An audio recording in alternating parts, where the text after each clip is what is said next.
I've been hiking the Blue Ridge for most of my adult life. That's not an exaggeration. My father took me up my first trail when I was 7 years old.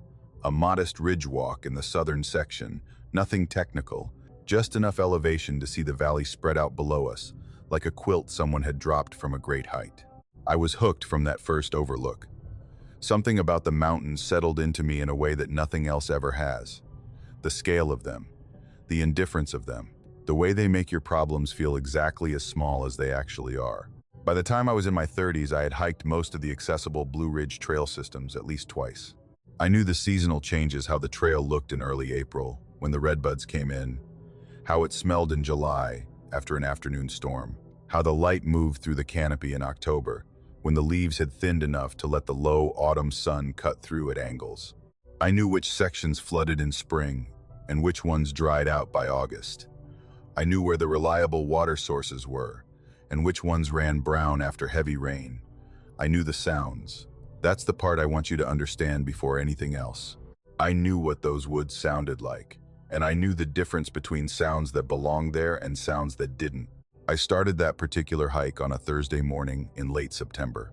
The weather was ideal, mid-50s at the trailhead, a light overcast that would keep the heat down, no rain in the forecast for at least 3 days. I signed the register at the trailhead box, the same one I'd signed a dozen times before, and started up the familiar switchback that led to the main ridgeline trail. My plan was simple: follow the main ridge north for about 8 miles, drop down to the creek crossing at mile marker 6, refill my water, and loop back on the lower trail to the parking area.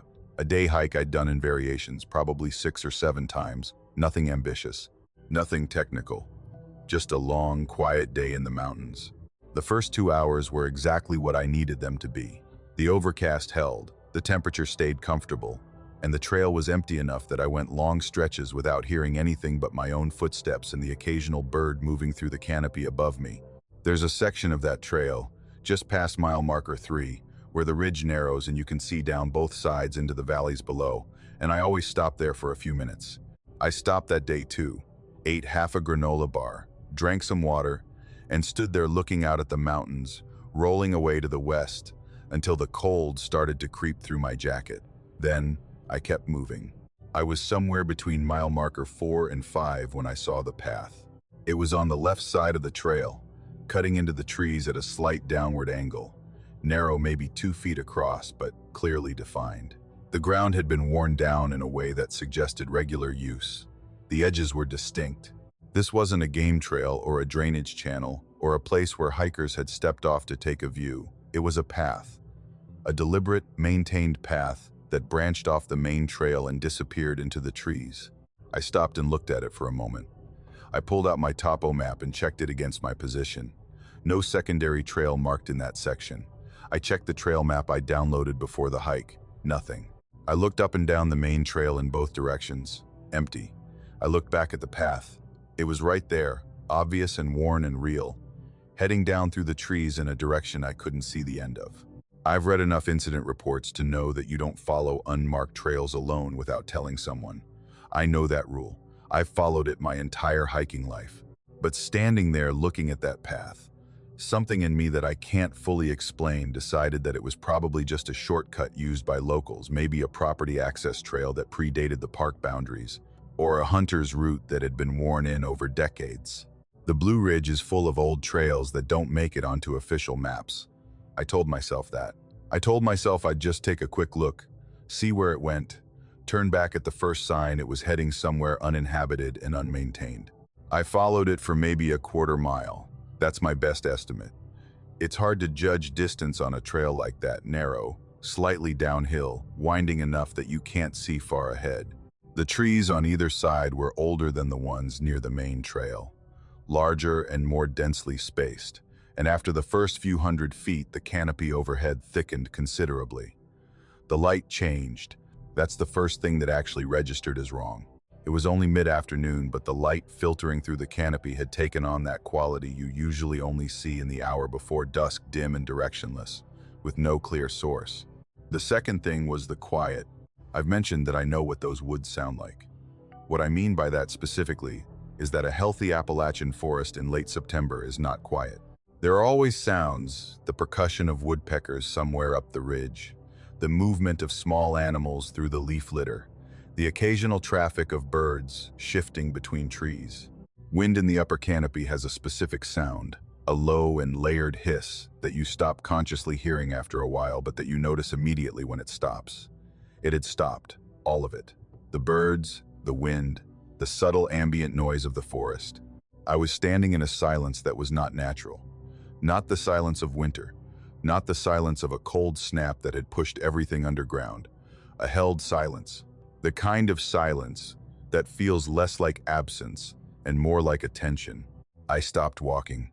I stood still and listened for a full minute. Nothing. The forest around me was absolutely, completely silent. That was when I decided to turn back. I turned around on the path and took maybe 3 steps back toward the main trail before I saw the figure. It was standing at the far end of the path in the direction I'd come from, back toward where the trail connected to the main route. I could see it clearly enough despite the poor light. It was the shape of a person, standing perfectly still in the center of the narrow path, framed on both sides by the dark tree trunks, at a distance I estimated at somewhere between 50 and 80 yards. Too far to see the face. Far enough that the details were soft. But I could see it. It was standing there watching me. I did not move for what felt like a very long time. I stood on that path and looked at the figure, and the figure stood and looked back at me, and neither of us moved. I kept waiting for it to shift, to call out, to do something that would explain it. A hiker who'd followed the same path out of the same curiosity I had, a ranger checking the area, a hunter who'd come up from the valley. Any of those things would have made sense. None of those things happened. It just stood there, still in a way that people aren't still when they're simply pausing. There was no weight shifting, no adjustment of footing, no movement of the arms, just that absolute patient stillness. And then I noticed the arms. Even at that distance, even in that dim and sourceless light, I could see that the arms were wrong. They hung too far down, below the hip, past where arms are supposed to end.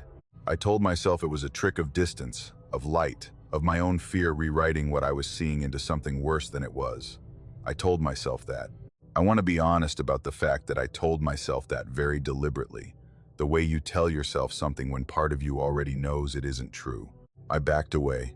I kept my eyes on the figure, and I backed away from it slowly, moving down the path in the direction it had gone, which was the wrong direction, away from the main trail, further into whatever this path led to. I know that wasn't logical, but moving toward it was not something my body would allow. I backed away until the path curved enough that it passed out of my direct line of sight, and then I turned and I ran. I don't remember the specific details of what came next. I remember brush hitting my arms and face. I remember the grade of the ground changing as I found my way back up toward the ridgeline. I remember breaking out onto the main trail and turning south and running without slowing down for longer than I have run continuously in years. I remember the parking area appearing around a bend, and my car sitting there where I'd left it, and the feeling of getting the door open and locking it, and sitting in the driver's seat with my hands shaking on my thighs, unable to make myself put the key in the ignition for a long time. I sat in that car for 20 minutes, maybe longer. I watched the trailhead in my rearview mirror until I couldn't stand looking at it anymore, and then I drove. I went back the next morning. Not to hike, I drove to the ranger station on the south end of the parkway and asked to speak to someone. A ranger came out, older man, the kind who's been in those mountains long enough to have the look of them in his face. I described what had happened. The path, the location, the figure. I described the arms. He listened to all of it without interrupting me. He didn't write anything down. He asked a few clarifying questions about location, which mile marker, which side of the trail, and when I confirmed the details, his expression shifted in a way I couldn't quite read. Not surprise, exactly. Something more like recognition. He told me that section of trail had been closed. Not formally, not with signage I would have seen on the main route, but internally flagged in their system for 3 years. He said it matter-of-factly, the way you'd mention a maintenance issue or a seasonal closure. I asked him why it had been closed. He was quiet for a moment. Not a long moment, just long enough to suggest he was choosing his words with some care. People keep wandering off it, he said. I waited for more. There wasn't more. He thanked me for coming in, told me to stick to the marked trails, and went back inside the station.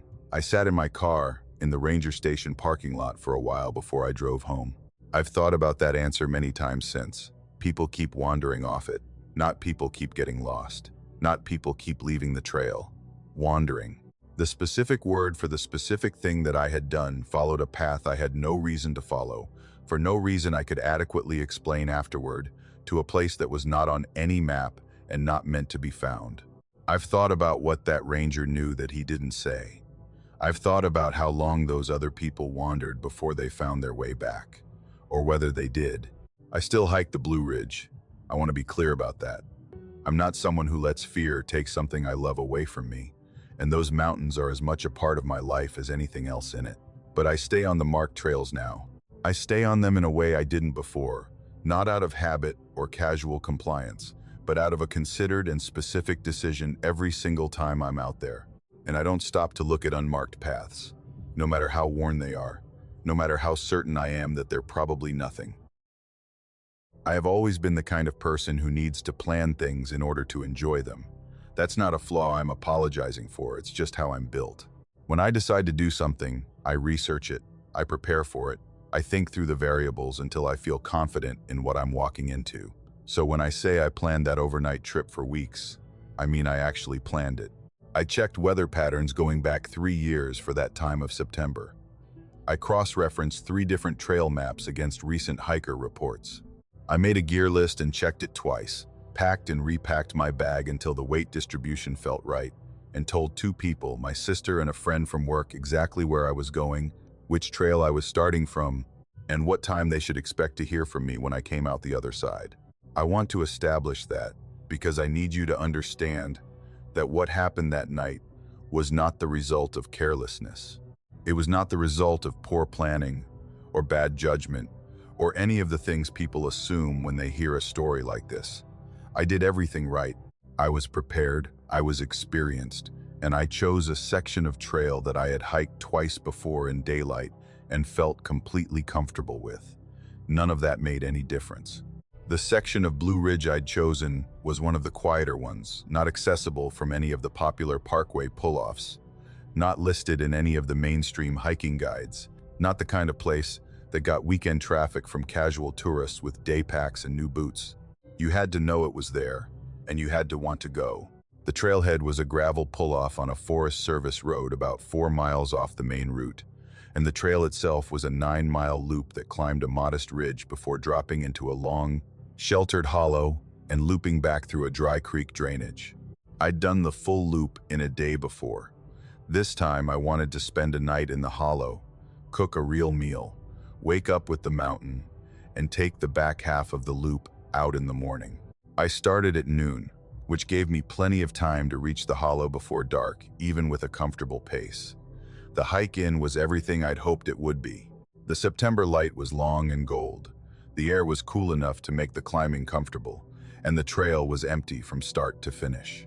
I passed one other person, a man coming out as I was going in, day pack, moving quickly, who nodded and kept walking without stopping, and after that I had the trail entirely to myself. I reached the hollow at about 5:30 in the afternoon, with nearly an hour of good light left. The hollow was exactly as I remembered it, a long, gradual depression between 2 low ridges, the dry creek bed running along the eastern edge, the ground mostly flat and covered in a thick layer of old leaves. There was a natural clearing near the bend in the creek bed, where the trees thinned out enough to make a comfortable camp, maybe 40 feet across, sheltered on the north side by the ridge, open to the south. Good drainage, good sight lines. I'd noted it on my previous hike as a good overnight spot, and I'd been right. I came into the clearing and stopped. It took me a few seconds to process what I was seeing because my brain initially did what brains do and tried to explain it before I'd fully looked at it. Someone had been here. That was the first clear thought. The second thought, arriving almost immediately behind it, was that they had been here recently. The fire ring was the first thing I really focused on. It was a proper ring, stones arranged in a deliberate circle about 2 feet across, not a casual scatter, but something someone had put effort into building. That alone would have told me people used this clearing for camping, which I already knew. What told me more was the ash, I crouched down and held my hand a few inches above the center of the ring. There was warmth coming up from it, not heat. Not the warmth of a fire that had been burning an hour ago, but the faint, fading warmth of ash that had not yet fully cooled, which meant the fire had burned sometime in the past several hours. That morning, maybe. Or the night before, at the latest. I stood up and looked around the clearing more carefully. Against the base of a large oak on the western edge, someone had folded and leaned a camp chair. It was old. The aluminum frame was spotted with rust, and the fabric seat was weathered and stained in ways that suggested years of outdoor exposure. It had not been left here accidentally.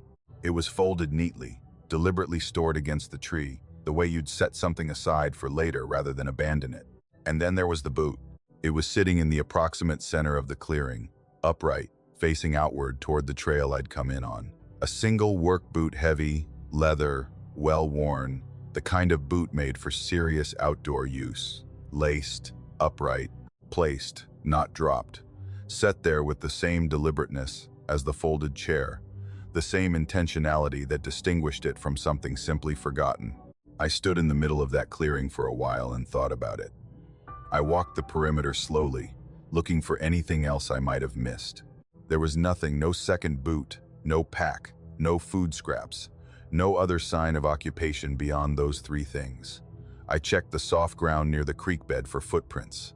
The soil there was dry but fine enough to hold impressions, and there were some partial, overlapping, not clear enough to read much from, but present. Someone had been here. Someone had been here today, or last night, had built a fire, had sat in that chair, and had apparently left without their boot. I told myself the story that made sense. A solo camper who'd been here the night before, left in the morning, left the chair because it was old and heavy and not worth carrying, and left the boot because people leave strange things in the woods sometimes. Because maybe it was already worn out. Because maybe there was a perfectly ordinary explanation that would be obvious to anyone who'd been here and wasn't obvious to me because I was only seeing the aftermath. I almost left. I want to be honest about that. Something in the arrangement of those objects made me want to pick up my pack and walk back out the way I'd come. Not fear exactly. I couldn't have told you what I was afraid of. More like the feeling of walking into a room and sensing that you've interrupted something, even when the room appears empty. But the light was failing, and I had 8 miles to cover the next day, and there was no other logical stopping point between here and the trailhead. And I had planned this trip, and I was not the kind of person who abandoned plans because of a boot and a camp chair and an uneasiness I couldn't name. I set up my tent on the far side of the clearing from the fire ring, with the door facing south, away from the tree line. I cooked my dinner, ate it quickly, and was inside my tent with the zipper closed before it was fully dark. I read for a while by headlamp, listened to the hollow settle into its nighttime sounds, the creak and knock of branches, the distant movement of something small through the leaves, and told myself I was fine. I was tired from the hike. I fell asleep faster than I expected to. I don't know what time it was when I woke up. My watch was in my pack outside, and I hadn't thought to bring it into the tent. It was dark, fully dark, no moonlight reaching through the tent fabric, the deep dark of a cloudy mountain night. I was awake, and I didn't know why, and then I heard it, and I understood why. Footsteps. Not near, maybe 20 feet from the tent when I first became aware of them, but moving slowly around the perimeter of the clearing in a wide circle that kept a consistent distance from the tent. I lay on my back in my sleeping bag and I listened, and I did not move. The steps were measured, one at a time, evenly spaced, with just enough pause between each one to make them sound deliberate. Not the movement of an animal foraging through the leaves. I have heard that sound many times and I know it. Animals move in bursts and pauses. Animals double back. Animals make incidental sound, the swish of a tail, the snap of a stick taken at an angle. This was different. This was a rhythm, a slow, patient, entirely purposeful rhythm circling my tent in the dark. I counted the steps. I don't know why, it was something to do with my mind while my body lay rigid and still and my breathing went shallow. I counted the steps and I tracked the sound as it moved from the south side of the tent around to the west and then to the north and then to the east and then back to the south, making a full loop. One complete, slow, even circuit around the tent. And then they stopped. Directly behind my head. On the north side of the tent, the side that faced the ridge, the side with no door. The silence that followed was total. No movement, no retreating footsteps, no sound at all from outside the tent. Just the sudden and absolute absence of the sound that had been there a moment before, replaced by a silence that felt occupied rather than empty. And then I heard something being set down. Just outside the tent door on the south side, not where the footsteps had stopped, but at the front, which meant something had moved from the back of the tent to the front in complete silence while I'd been lying there listening for it. A soft, deliberate sound. Something placed carefully on the ground. I did not sleep again that night. I lay in my sleeping bag with my knife in my hand and I waited for the light to come. I did not hear the footsteps again. I did not hear any movement outside the tent. The hours between that sound and dawn were the longest I have ever spent. Lying still in the dark with my heart pushing so hard I could feel it in my ears, telling myself over and over that there was a reasonable explanation, knowing somewhere underneath that telling myself something and believing it are not the same thing. When the light finally came, that first gray pre-dawn light that's more a lessening of dark than an actual illumination, I unzipped the tent door. The other boot was sitting next to my pack, matching the one that had been in the center of the clearing, which was now gone from where I'd seen it the night before. This one was placed the same way upright, facing out, laced, neatly set beside my gear as if it had always belonged there. And in the dirt in front of the tent door, written in letters about 4 inches tall, was my name. My full first name, spelled correctly, in the soft earth, directly in front of the opening where I would have stepped if I'd come out in the night. I stared at it for a long time. I looked at the tree line. I looked at the ridge. I looked at the camp chair, which was still folded against the oak where it had been the night before. I looked at the fire ring, where the ash was cold now. I packed everything without eating breakfast. I didn't filter water at the creek. I didn't sit down once between the clearing and the trailhead. I hiked the remaining 8 miles in just over 3 hours and I didn't look back. My sister called that afternoon to check on me. I told her the hike was fine. I told her I was home safe. I didn't tell her the rest of it. Not then. I've told very few people the rest of it. What I keep coming back to, what I have never been able to let go of, is not the footsteps, and not the boot, and not even my name written in the dirt. It's the fact that someone knew my name. I was alone in a hollow, 9 miles from the nearest trailhead, in a section of trail that doesn't appear in any mainstream guide, on a trip I'd told 2 people about, and someone in the dark outside my tent knew what to write in the dirt. I have not hiked alone since that night. I don't say that as a conclusion or a moral or a lesson. I say it as a fact about who I became after sleeping or not sleeping in that clearing. Some things change you in ways that don't change back, and the dark of that hollow, and the sound of those measured footsteps, and my name waiting for me in the morning dirt are among them. There is a particular kind of fear that doesn't announce itself. It doesn't arrive with a sound or a sight or a moment you can point to and say, "That's when I knew." It builds the way weather builds slowly, through accumulation, through small changes in pressure that you don't consciously register until you look up and realize the sky has gone the wrong color and you don't remember when that happened. That's the kind of fear I'm talking about when I tell you about the man on the trail. There was no single moment when everything changed. There was just a morning that started ordinary and kept adding things, one at a time, until ordinary was so far behind me, I couldn't see it anymore. I had taken that particular loop maybe 4 times over the years. It was a moderate trail in the southern Blue Ridge, not a beginner route, but nothing that required any technical skill.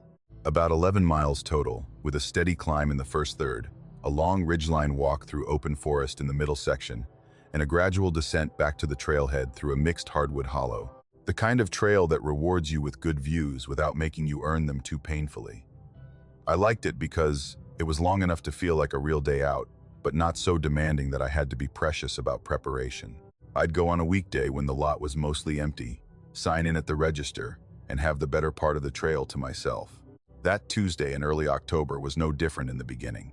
I parked at 7:15, the lot holding only 2 other cars, both of which looked like they'd been there since the previous evening, a beat-up pickup that I recognized as belonging to a regular I'd seen a few times before, and a small sedan with a camping permit on the dash. I signed the register, adjusted my pack, and started up the first switchback as the morning light was just beginning to come over the eastern ridge. The first 2 hours were good, The air was cold enough that I could see my breath for the first 40 minutes, and the trail was empty and quiet in the way that October trails are quiet, the summer birds mostly gone, the leaves past their peak color and beginning to thin, the whole forest in that process of pulling inward that happens before winter. I reached the ridgeline at about the 2-hour mark and stopped at a rocky outcrop that I always stopped at, a small shelf of exposed granite that jutted out from the tree line and offered a long view south across the valley. I ate some food, drank water, checked my map out of habit rather than necessity. I knew where I was. I knew where I was going. I looked back down the trail the way I'd come, the way you do when you're standing at a high point and the view runs in both directions. That's when I saw him. He was about 100 yards back down the trail, far enough that I couldn't read his face, close enough that I could see him clearly. Middle-aged, I thought, or somewhere in that broad range between 40 and 60 that's hard to narrow from a distance. Plain jacket, dark-colored, the kind with a zipper that could have come from any department store. No pack, no trekking poles, no water bottle that I could see. He was just walking, hands in his pockets, at an easy pace, looking at the trail in front of him with no particular expression that I could make out. I registered him, and then I looked back at the view south and finished my food. Nothing about what I'd seen required any particular attention. People hike without packs all the time on day routes. People hike in plain jackets. There was nothing unusual about a man on a trail, and I didn't give him more than a few seconds of thought before I packed up my map and kept moving north along the ridgeline. About 20 minutes later, I stopped to check my water and adjust a strap on my pack that had been sitting slightly wrong and making my left shoulder ache. A routine stop, 30 seconds at most. I didn't think about the man behind me. I was thinking about my shoulder strap. And then I started moving again. And after another few steps, I glanced back. Not for any reason. Just the instinct you develop on a long ridgeline where you can see a good distance behind you, and he was there. Same distance, about 100 yards back. I looked at him for a moment. He was walking, not looking at me, just moving along the trail at that same easy pace. I turned back around and kept going. I told myself it was nothing. The trail was 11 miles. People covered ground at different speeds, and sometimes those speeds aligned and you ended up hiking in loose proximity to a stranger for a stretch. It happened all the time. I'd done it myself on busy trail days, fallen into an unintentional rhythm with someone ahead of me without meaning to. But I was already thinking about it. That's the honest truth. I was already thinking about it in the back of my mind in a way I hadn't been 10 minutes earlier. I picked up my pace. Not dramatically. I didn't want to look like I was reacting to anything, and I also wasn't sure I was reacting to anything. I just lengthened my stride a little, the way you do when you're trying to make up time on a long day. I held that pace for about 15 minutes, and then stopped at a spot where the trail crossed a short rocky section, and I had a natural excuse to pause and look at my footing. He was 100 yards back, not closer, not farther, the same distance, which meant he had also increased his pace over those 15 minutes by exactly enough to maintain the gap. I stood on that rocky section for a moment and thought about the arithmetic of that. The trail behind me was straight and open for a good distance.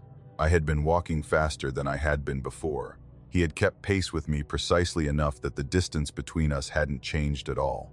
And he was still walking with his hands in his pockets, still looking at the trail, still making no sign that he was aware of me or working to keep up. I tried the oldest trick. There was a wide spot in the trail just ahead where the path curved around a large fallen tree, and I stepped off into the space beside the log and made a show of checking my map, watching the trail back the way I'd come. Come on, I thought. Come past me. Walk past me and keep going and be a normal hiker who just happens to move at my pace, and this will all be nothing. He stopped. Not where I could see him. He'd been around the last curve when I stepped off the trail, so I couldn't see him directly. But I could hear the footsteps, and they stopped, and they stayed stopped. I waited for a full 2 minutes, standing beside that fallen tree with my map open and my eyes on the bend in the trail. Nothing. No footsteps. No appearance around the curve. Just silence. I got back on the trail. I started walking, and within about 30 seconds I heard the footsteps resume behind me. The next 4 miles were the longest of my hiking life. I know that sounds like an exaggeration. I'm not exaggerating. Every step of those 4 miles was taken with the awareness of that figure behind me, always at distance, always at the same distance, always matching my pace with that infuriating, patient precision. I tried varying my speed twice more, slowing to almost a stop and then pushing as fast as I could sustain. The distance didn't change. 100 yards, always 100 yards. My phone had 1 bar of signal at a high point on the trail about 3 miles from the trailhead. I stopped and tried to call a friend, someone I checked in with on solo hikes, someone who would know what to make of this and what to tell me to do. The call connected, rang once, and dropped. I tried again. It didn't connect at all the second time. I sent a text that I didn't know would go through and kept moving. I didn't want to show fear. That was the thought I kept coming back to, and I'm not sure now whether it was wisdom or pride or some unhelpful combination of both. Showing fear felt like it would change something, though I couldn't have told you what. So I kept my pace, and I kept my posture, and when I finally decided I couldn't keep pretending not to know he was there, I stopped and turned around and waited for him to close the distance. He kept walking toward me at the same easy pace and stopped about 10 feet away. Up close, he was ordinary in every way I could assess. Medium height, medium build. A face I wouldn't have been able to pick out of a group without concentration. Clean. Not sweating despite the pace and the mileage. He looked at me with an expression I can only describe as patient, not friendly, not unfriendly, just waiting for whatever this was going to be. I asked him if he needed help. I kept my voice even. I was proud of that in the moment. He smiled. It was a wide smile, unhurried, like he'd been expecting the question and found it mildly amusing. He said he was just enjoying the walk. That was the exact phrase, just enjoying the walk. Then he stood there and waited, still smiling, in no apparent hurry to continue past me or to go back or to do anything at all except stand there being exactly as present as he'd been for the past 6 miles. I nodded and turned back around and started walking. I heard him start walking behind me approximately 3 seconds later. There was nothing overtly threatening about any of it. No weapon, no raised voice, no aggressive movement or explicit menace. If I tried to explain to someone who hadn't been there why I was afraid, the facts of it don't sound like much a man walking behind me, keeping pace, smiling when I spoke to him. People would say I was paranoid. Maybe they'd be right. But fear isn't always about what someone does. Sometimes it's about the quality of a presence. The particular flavor of attention that a person can radiate without saying or doing anything you can point to. And what radiated off that man for 6 miles of mountain trail was something I have never been able to name but have never forgotten. I reached the parking lot with him, still behind me. I got to my car, got the key in the door, got inside, and locked it before I'd fully sat down. I watched the trailhead in the mirror. He emerged about 3 minutes after me, walked to the edge of the lot, and stood at the boundary where the gravel met the tree line, not coming toward my car, not doing anything, just standing there watching it. I reversed out and drove to the exit without looking away from the mirror, and his eyes followed the car the entire way. I drove 2 towns over before I pulled into a gas station parking lot and sat there until my hands stopped shaking enough to use my phone. I called the non-emergency line for the county sheriff's office and reported what had happened. They were patient with me, asked the questions you'd expect, took down a description. They called me back 2 days later. The officer I spoke to said they had checked the trail register for that day and found no record of anyone matching the description I'd given registering to hike that trail. The 2 cars in the lot when I'd arrived, they'd run the plates. Both were accounted for. Neither matched anything concerning. There was simply no record of that man having been on that trail at all. I've hiked that trail once since then. I went with 2 other people, on a weekend, in a group that never spread out enough that anyone was alone. I didn't enjoy it the way I used to. I kept checking behind us. I kept doing the math on distance and pace in the back of my mind. The way you keep doing a calculation you already know the answer to. I haven't gone back alone. I don't think I'm going to. I want to be upfront about something before I tell you this, because I've told it to a few people over the years, and the response I usually get is some version of a rationalization. Oh, it was probably just hikers. Probably just decorations. Probably just an old woman out for a walk. And maybe that's true. Maybe everything I saw that day has an explanation that would make me feel foolish for the way it affected me. I'm open to that possibility. But I've been hiking remote backcountry trails alone for 15 years, And in that time, I have developed a certain confidence in my own ability to read a situation, to distinguish between things that are strange and things that are actually wrong. What I found on that ridgeline trail in late October was not strange. It was wrong. And the difference between those two things is something I feel in my body rather than my head, and my body has not been wrong about it yet. I had driven up to the northern Blue Ridge on a Tuesday, specifically because I wanted the trail to myself. October weekends on the popular sections of the parkway are crowded in a way that defeats the purpose of being out there. But a Tuesday in the middle of the month, on a trail that wasn't listed in any of the major guides, was about as close to guaranteed solitude as you could get. The trail I'd chosen was a ridgeline route about 12 miles out and back, with the first and last sections running through dense hardwood forest before opening up onto a long exposed ridge in the middle. I'd found it through an older trail guide I'd picked up at a used bookstore, the kind printed before trail apps existed, and I'd been meaning to hike it for 2 seasons. I started just after 7 in the morning. The parking area was a wide gravel shoulder on a Forest Service road, no official signage, no register box. Just a faint trail opening in the tree line and a blaze mark on a nearby trunk that had been there long enough to be half absorbed by the bark.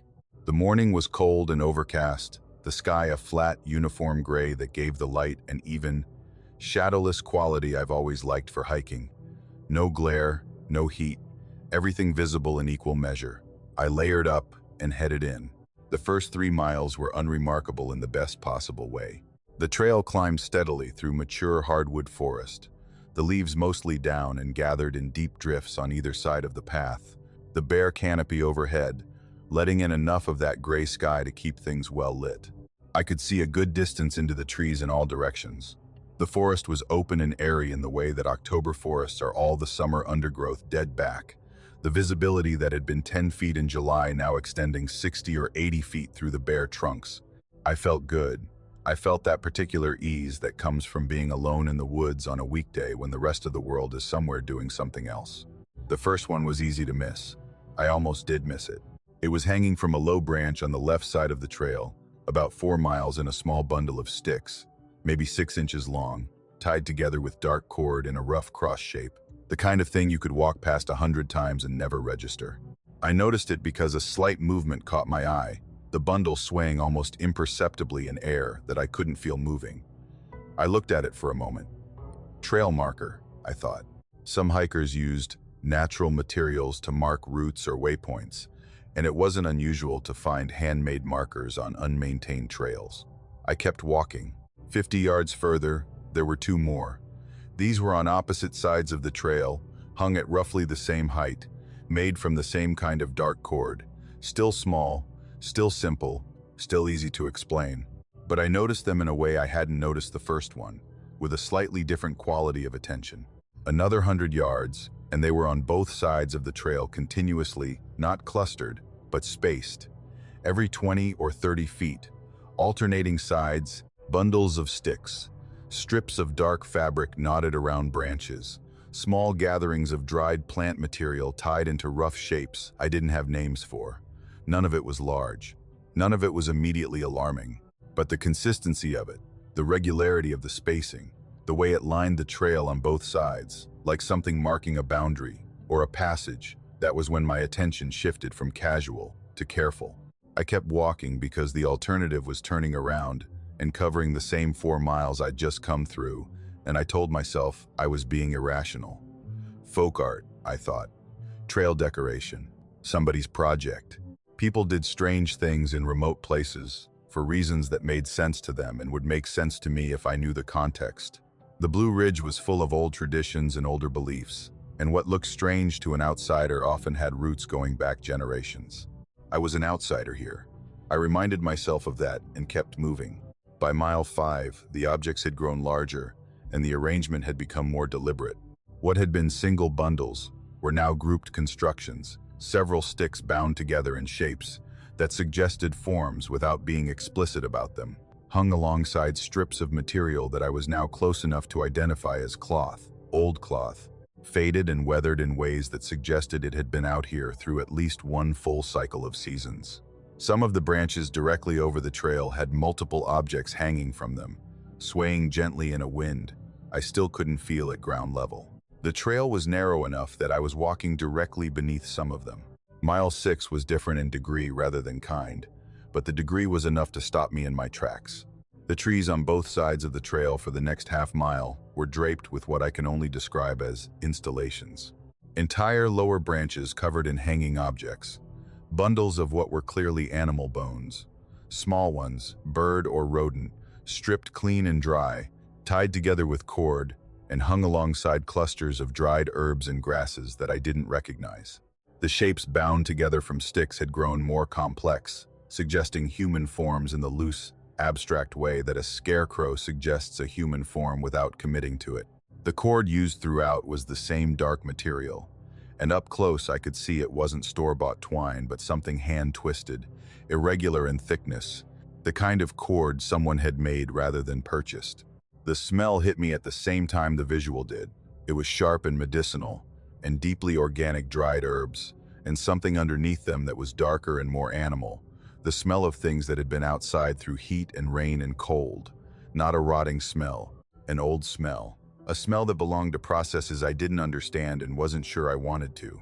I stood at the edge of it and looked down the trail. The half-mile stretch ran directly through the center of whatever this was. The trees on both sides laden with hanging objects, the path between them feeling suddenly like a corridor rather than a trail. I thought about turning around. I genuinely considered it, standing there at the beginning of that corridor with my heart doing something in my chest that it hadn't been doing 20 minutes earlier. But turning around meant covering the same half-mile in reverse, and something about doing that, moving back through it the wrong way, against whatever direction the arrangement seemed to face, felt worse than continuing. I don't know how to explain that reasoning in a way that sounds entirely rational. It's what I felt, so I walked through it. I kept my eyes forward and I walked at a pace that was faster than a hike and slower than a run, and I tried not to look too directly at the things hanging in my peripheral vision on both sides. I could hear them. Slightly the faint, dry percussion of bones touching bones when a branch shifted overhead, the soft movement of fabric. The smell was stronger in the middle of the stretch, thick enough to taste in the back of my throat. I counted my steps. I focused on the trail surface in front of my feet. I walked the half-mile in a state of controlled deliberateness that cost me more effort than any physical climb I'd done that day. When the trees thinned on the other side and the trail opened back out into ordinary forest, I stopped and let out a breath I hadn't known I was holding. That's when I saw the woman. She was sitting on a fallen log about 15 feet off the right side of the trail, in the space between two large oaks. Elderly, genuinely elderly. The kind of age that's hard to estimate beyond a certain point.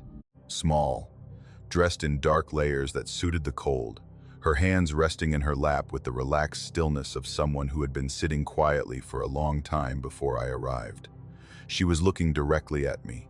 She didn't speak. She didn't move. She didn't startle or shift when I came out of the tree corridor and nearly walked past her without seeing her. She simply sat and watched me with an expression that I have spent considerable time trying to characterize and have never quite managed. It wasn't hostile. It wasn't welcoming. It was the expression of someone watching something proceed according to expectations, a quality of observation that was entirely without surprise. I stopped walking. I nodded at her, the way you nod at anyone you encounter unexpectedly in the backcountry, the acknowledgement that passes for greeting when you don't know what else to offer. She didn't nod back. She didn't blink that I noticed.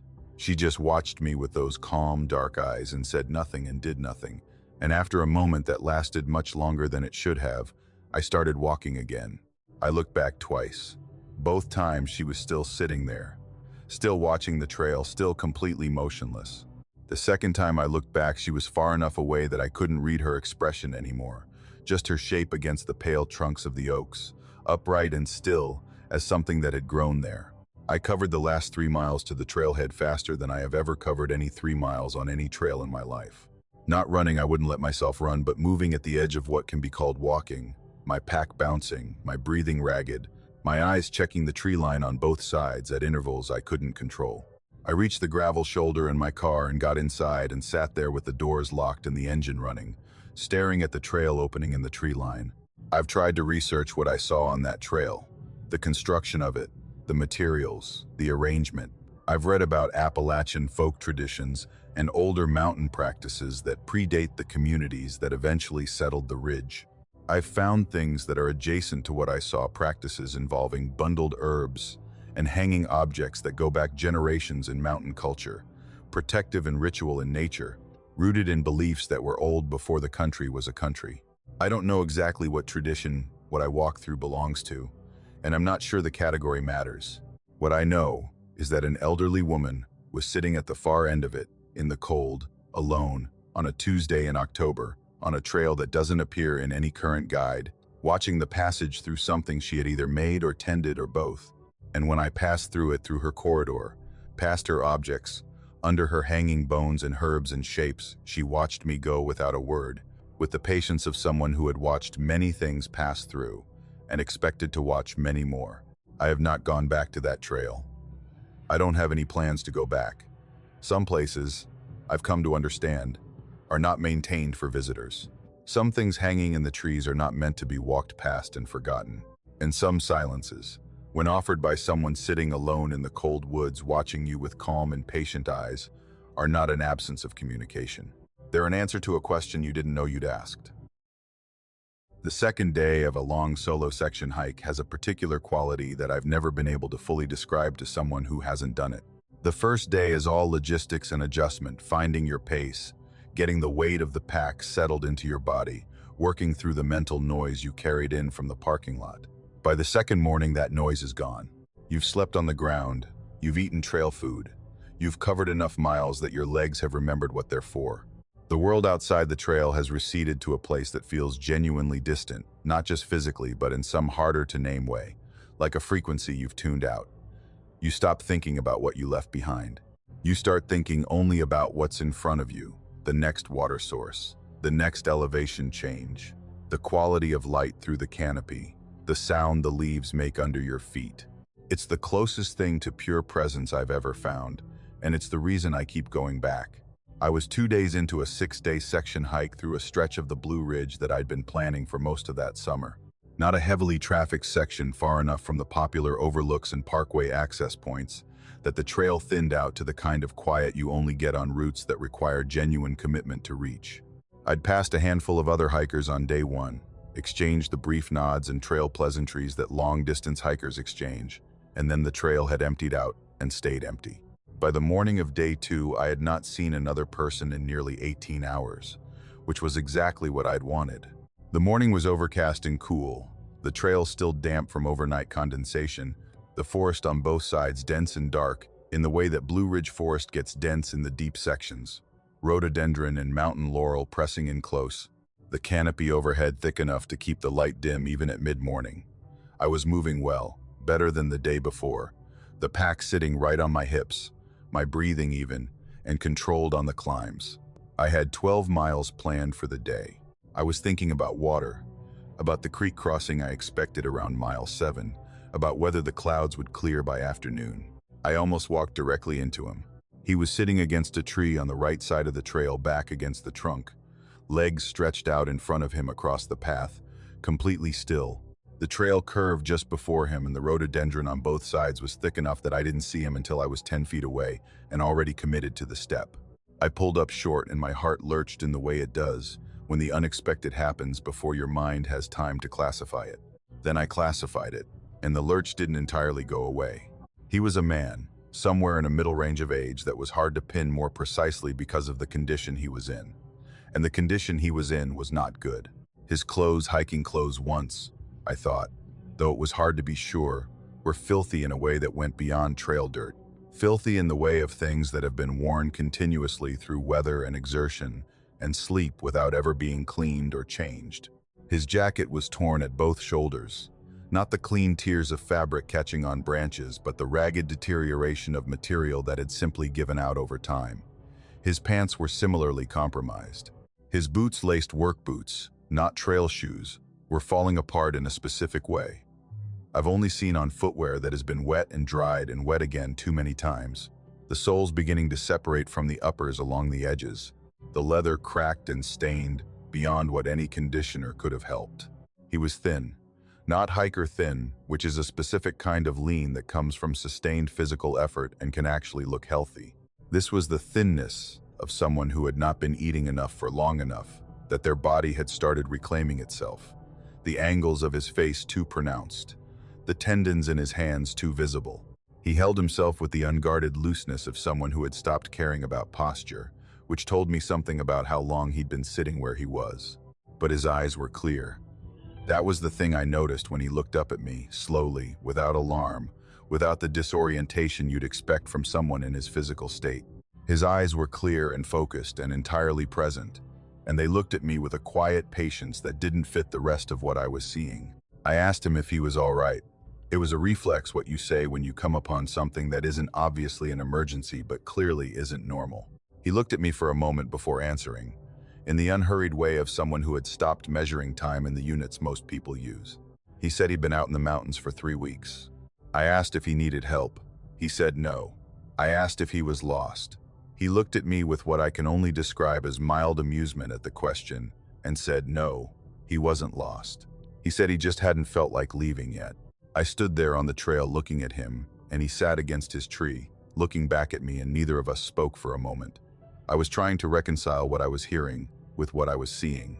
What I was seeing was a man who was physically deteriorating, underfed, exposed, wearing gear that had passed well beyond its functional limits. What I was hearing was someone who was not in distress, not performing calm for my benefit. Actually, genuinely, settled.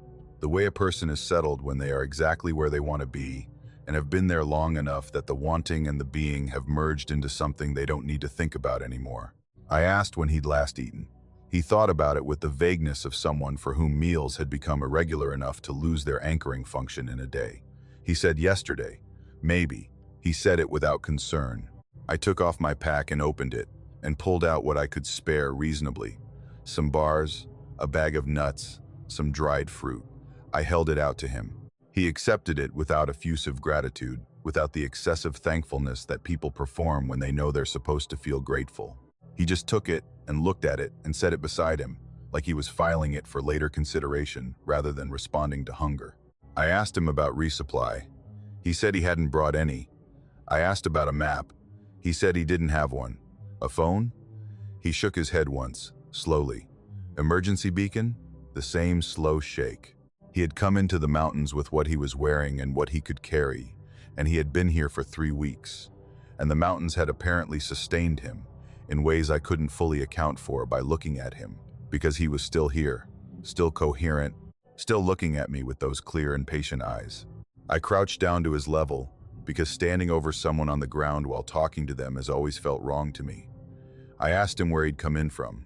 He named a trailhead I knew, a small access point about 40 miles south, well outside the section I was hiking. I asked if he'd covered the distance between there and here over 3 weeks, and he said more or less, with some doubling back. 40 miles in 3 weeks was slow enough that walking had barely been the point. He'd been inhabiting the trail rather than traveling it. He asked where I was headed, and I told him the general route. He nodded and said a few things about the trail ahead, specific things. He mentioned a section of washout past what he called the second rock face that would make the marked trail impassable, and described a reroute around it in enough detail that I could have followed it without seeing it first. He mentioned a spring about 2 miles past mile marker 11 that he said ran clean even in dry weather, not on any map I had, not in any trail notes I'd pulled before the hike. He described a particular overlook that he said most people missed because the spur trail to it wasn't blazed, and he gave me directions to it in terms of landmarks rather than distances, the way someone gives directions from memory rather than from a map. I asked how he knew all of this, and he said he'd been watching the trail. The phrase sat in the air between us in a way that phrases don't usually sit. I turned it over in my mind while he watched me do it. He didn't elaborate. He didn't seem to feel that it required elaboration. I asked what he meant by watching the trail, and he looked past me, back down the section I'd come from, and said that when you stayed in one place long enough, you started to understand the way things move through it. He said it quietly, without drama, in the same settled tone he'd used for everything else, like it was simply a fact about long-term presence in a place that I hadn't gotten around to learning yet. I didn't know what to do with that. I still don't, honestly. I thanked him for the information, which felt inadequate. I told him the trailhead I was heading toward was staffed most days, if he wanted to come out with me or follow behind at whatever pace worked for him. He smiled at that, a small, genuine smile, the first real expression I'd seen from him, and said he appreciated it, but he wasn't ready to come out yet. I said, okay. I stood up and put my pack back on, and I asked him one more time if he was sure he didn't need anything. He looked up at me with those clear eyes and said he was sure. So I nodded and I started walking. About 50 yards up the trail, I looked back. He was gone.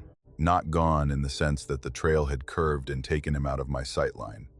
I could see all the way back to the tree he'd been sitting against, and the trail was straight in between. The tree was there. The ground in front of it was there. He was not there. I had not heard him stand up. I had not heard footsteps, not heard the movement of brush, not heard the sound of a person in any state of physical deterioration getting up from the ground and moving off the trail. I had heard nothing, and in the 15 seconds it took me to cover 50 yards on a quiet trail in still air, he had simply ceased to be visible. I stood and looked at that empty space for a long time. I looked at the tree line on both sides. I looked at the rhododendron. Nothing moved. Nothing sounded. The trail behind me was as empty and silent as the trail ahead. I found the washout where he said it would be. I used the reroute he described, and it was exactly as he had said, clear, passable, obviously used. I found the spring past mile marker 11, unmarked on any map I had, running cold and clean. I found the overlook from his landmarks and stood there for 20 minutes, looking out at the mountains and thinking about a man who had been in them for 3 weeks and had apparently decided they were more his home than wherever he'd come from. When I came out at the far trailhead 5 days later, I asked the ranger on duty about long-term hikers in that section. She checked her logs. She made a call. She came back and told me there was no record of anyone hiking that section for longer than 4 days that entire season. No permit applications for extended backcountry stays. No incident reports involving anyone matching the description I gave. 3 weeks in the mountains, off-map, off-grid, off-record, watching the trail, learning the way things move through it. I've thought about him more times than I can count since then. Where he went after I walked away, whether he ever came out, whether he wanted to, whether the mountains that had taken him in so completely ever gave him back, or whether he simply became part of what moves through that section of trail, present and patient and clear-eyed, watching from somewhere just past the edge of where hikers think to look. Some goals take up residence in the back of your mind in a way that other goals don't. Most things I want to do, I want, and then I do them, or I don't, and either way the wanting eventually fades. But this summit had been different. I'd first read about it in a collection of regional trail writing, not a guidebook, more of a personal account by someone who had spent decades exploring the lesser-known peaks of the southern Blue Ridge, the ones that didn't make it into the mainstream literature because they lacked the dramatic elevation or the accessible trailheads that drew the crowds. This particular peak was described in a single paragraph, almost as an aside, with the kind of brief and unadorned language that serious backcountry people use when they're describing something they'd rather keep quiet, rarely visited. Unmaintained approach. Requires navigation. Good compass work essential. The view, when you get there, is worth every bit of the effort. That paragraph had stayed with me for 2 years. Not obsessively, I wasn't dreaming about it or building it into something larger than it was. It just sat there in the back of my mind, with the quiet persistence of unfinished things, surfacing occasionally when I was planning other trips and reminding me that it was still there, still waiting. I finally committed to it in early November of last year. The timing was deliberate. The southern Blue Ridge in early November is past the leaf-peeping crowds, past the shoulder season backpackers, past most of the people who come out for the color and the mild weather. By November, the casual visitors have gone home, and what's left is the trail at its most honest bare trees, cold air, short days, and the kind of solitude that you can only get when the weather has done the work of discouraging everyone who doesn't actually need to be out there. I spent 3 weeks preparing in the specific way that an unmaintained summit requires. I got the relevant topo maps, paper ones, the large format USGS sheets that show enough detail to navigate by in poor conditions, and I studied them until I could trace the route from the Forest Service Road to the summit in my head. I identified the key decision points, the places where the faint trail would likely become ambiguous and a compass bearing would be necessary to stay en route. I checked recent trip reports and found almost nothing, 2 posts from the past 3 years, both brief, both confirming the route was still passable but increasingly overgrown in the upper section. I made sure my compass was calibrated. My map case was waterproof. My layers were appropriate for temperatures that could drop to the 20s on the exposed summit.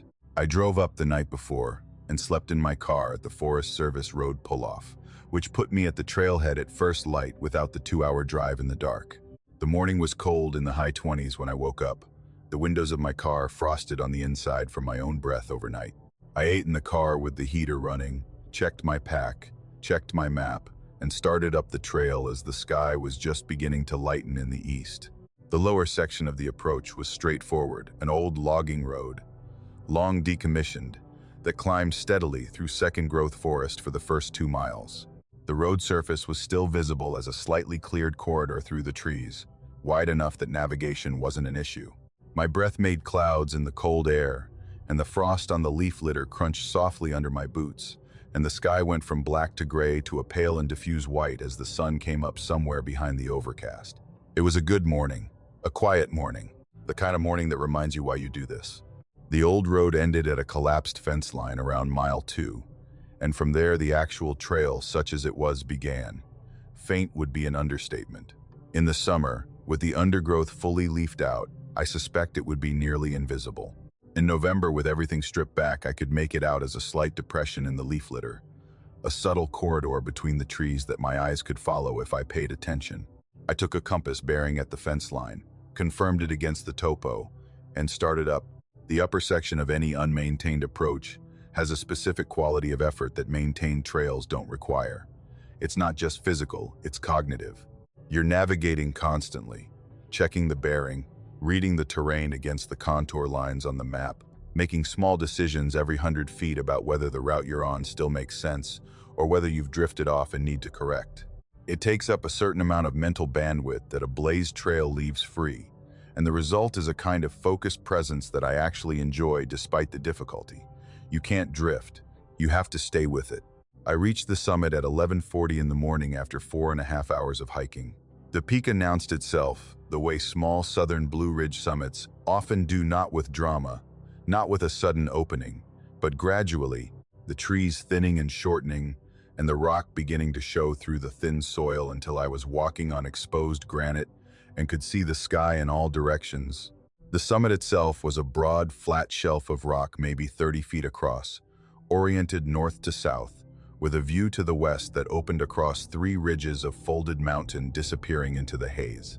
The iron post was exactly where the description had placed it, driven into a crack in the rock near the western edge of the shelf, rusted to a deep orange-brown, leaning very slightly southward. It had been there long enough that the rock around its base had been stained by the rust runoff. I touched it when I reached it, the way you touch a summit marker acknowledgement, small ritual. The physical confirmation that you actually made it to the thing you came for. The weatherproof container was attached to the post with a wire loop, a small, flat plastic case of the kind sold for this exact purpose, army green, closed with a simple latch. I opened it and found inside a folded notebook, the kind with water-resistant pages, and a stub of pencil attached to the wire loop of the container by a short string. A trail register. I sat down on the rock with my back against the post and opened the notebook. It was maybe 2/3 full. The earliest entries near the front were dated 4 and 5 years back, and they were sparse. This summit didn't get many visitors, and the register reflected that. Most pages held only 1 or 2 entries. I read through them slowly, the way you read summit registers, with the specific pleasure of the record, the names, the dates, the brief observations that people leave when they've worked hard to get somewhere and want to mark the fact of having been there. Good views. Took 6 hours from the road. Worth it. Saw 2 peregrine falcons. Cold up here in October. Found this place by accident and will come back. I added my own entry near the back of the notebook, my name, the date, the time, a sentence about the quality of the morning. Then I closed the notebook and started to tuck it back into the container, and that's when the photograph fell out. It had been wedged between the last 2 pages of entries, flush with the notebook edge in a way that made it invisible until the notebook flexed. A printed photograph, the kind with a white border, the kind that comes from a pharmacy photo counter or a home printer, the kind that people produce when they want a physical image rather than a file on a phone. I picked it up. It was a picture of this summit. Unmistakably the same granite shelf, the same iron post, the same western view. Taken in what I could tell was late fall. Maybe a week or two past peaked the trees in the background bare, a flat gray sky, frost whitening the rock around the post's base. The light had the flat, cold quality of an overcast November day, similar to the light I was sitting in right now. Standing at the post was a figure in a dark jacket. I looked at them for a moment, with the casual attention you'd give to a stranger in a photograph, trying to gauge age or build from posture, the automatic assessment that people make. And then I noticed that they were not facing the camera. They were facing away from it, facing east, toward the trail that came up the backside of the summit shelf, toward the approach I had just climbed. Their face was not visible. Their attention, if you can assign attention to a figure in a photograph, was directed entirely toward the trail below, toward the eastern edge of the summit shelf, where the rock gave way to the trees, and the faint path disappeared downward. I looked at the trail in the background of the photograph. The trail was not empty. Far below, at the point where the trees began and the rock ended, visible in the background of the image, at a scale that made them small but not ambiguous, there was a second figure, on the trail, below the summit, looking up. The distance in the image was enough that no detail was visible, just the fact of presence, the unmistakable vertical shape of a person standing on a trail and looking toward the summit above them. I sat with the photograph in my hands on that cold granite shelf, and I looked at it for a long time. I looked at the figure at the post. I looked at the figure on the trail below. I looked at the relationship between them, the one above watching the approach, the one below looking up, watching and being watched, or watching and not yet knowing they were watched, which are two very different things with very different implications. I turned the photograph over. On the back, in pencil that had faded to the pale gray of old graphite, someone had written a date. I read it twice. I sat with it. The date was 2 weeks ago. I was alone on that mountain. I had been alone since leaving my car before dawn. I had seen no one on the approach, no other vehicles at the pull-off, no sign of recent passage on the faint trail above the old logging road. And yet someone had been on this summit 2 weeks ago and taken a photograph of a figure watching the trail and had placed it in the register between the last 2 pages, where it would only be found by someone who flexed the notebook while putting it away. I put the photograph back where I'd found it. I don't know why I think about that decision sometimes, and I'm not entirely sure what the reasoning was. Something about taking it felt wrong, in the same way that taking something from a place it was deliberately left feels wrong. It had been placed there. I left it placed. I repacked the register, latched the container, and started down. I descended faster than was safe for that terrain. I know that I knew it while I was doing it, felt the looseness of my footing on the frost-touched rock in the upper section, felt my pack throw my balance on the steeper pitches of the trail below. I didn't slow down. Something had happened to my relationship with that summit and the trail leading up to it, some rearrangement of how I understood the morning, and what I needed more than safety was distance. I did not look back, not once, from the moment I left the summit shelf to the moment I reached the old logging road, and the trees closed in enough that looking back would have shown me nothing but forest anyway. I kept my eyes on the trail ahead and I moved, and I did not let myself think about the figure facing the approach, or the figure on the trail below, or the date written in fading pencil on the back of a photograph placed in a register on a summit that almost no one visits. I reached my car at 3 in the afternoon with the light already failing. I sat inside with the doors locked and the heater running and looked at the Forest Service road stretching back toward the mountain I'd just come down from. I've thought many times about who took that photograph, about the figure at the post and whether they knew the person below them was there, about the person below whether they knew, in that moment caught in the image, that they were being watched from above, about who placed the photograph in the register and why and what they intended for whoever found it. I've thought about the date and about how many people, if any, summited that peak in the 2 weeks between when the photograph was taken and when I found it. I've thought about whether any of them found it before me, and what they did with it, and whether they felt what I felt sitting on that cold granite with the image in my hands. I've thought about whether the figure on the trail in the background of that photograph looks anything like me. I haven't let myself look closely enough to answer that. I have a particular relationship with trail folklore that I think is worth explaining before I get into what happened, because it's relevant to why I made the choices I made, and why I'm still not entirely sure what to do with what I found at mile marker 11. I don't dismiss trail stories. That's the first thing. I've been hiking long enough and talked to enough serious backcountry people to know that the stories which circulate among long-distance hikers, the ones passed from shelter to shelter, trailhead to trailhead, the ones that get told quietly around fires by people who are not given to exaggeration, are not the same as ghost stories told for entertainment. They're different in texture. They're told by people who are specific about details, who acknowledge what they don't know, who resist the pressure to make the ending more conclusive than the experience actually was. Those stories I take seriously, in the sense that I take the person telling them seriously and assume something real is at the center of whatever got embellished in the retelling. But I also don't let them govern my decisions. That's the second thing. I've hiked too many trails that had reputations for bad weather, for difficult navigation, for strange encounters, and found nothing more than a hard day in the mountains. Reputation and reality are different things. And if I avoided every trail that someone somewhere had said gave them an uneasy feeling, I'd have missed half the best hiking of my life. So when I first heard about the campsite at mile marker 11, I filed it in the category of trail folklore that I respected without being governed by.